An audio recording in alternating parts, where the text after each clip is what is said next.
Okey. Kau mana nak pergi ni? Nah, kau pergi main.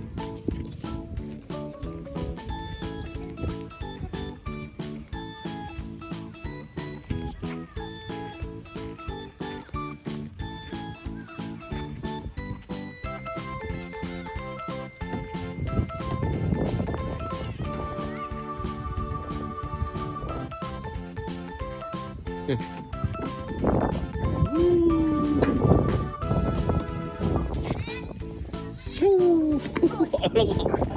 Berdebu jatuh. Yang ni pula. Yang mana pula nak pergi?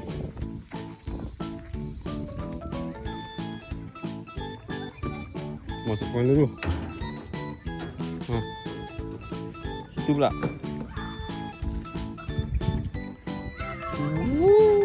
Oh, tak jatuh dulu. Yang ni pula. Yang ni pergi ke sana. Okey, go.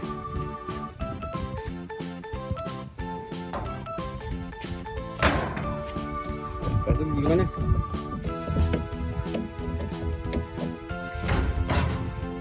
Mana? Hilang pula. Oh, kat situ.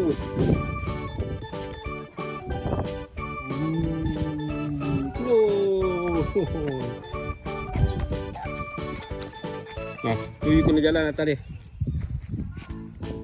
Imbang badan. Cuba lagi.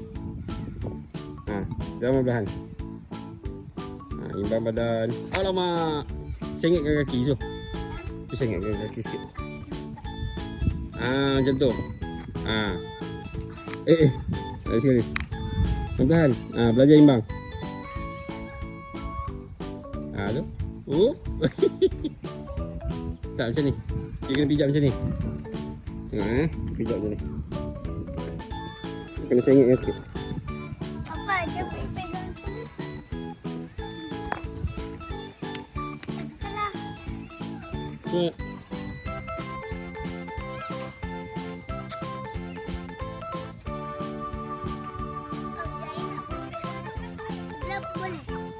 Pergilah Isa. Cepatlah, tolak. Tak laju pun.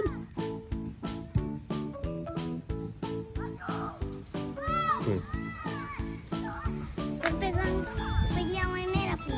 Warna merah pula. Oh, Bayarlah. semua nak try. Nak main apa? Jongkak-jongkik pula. Sebelah tu nanti dululah. Kita main sini dulu. Warna merah. Lepas habis warna merah dengan putih tu kita pergi sebelah. Yelah.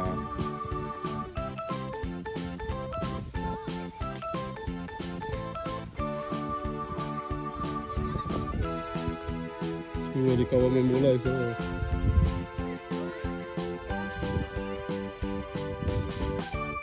Kuat sikit. Nak apa tolong tak? Ini bukan warna merah. Ini warna purple. Apa purple pula? Light purple. Pink purple.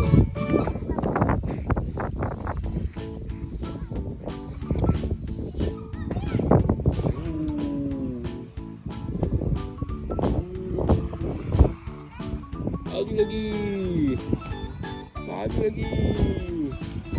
Laju lagi. Yang lain pula sebelah. Sebelah mana?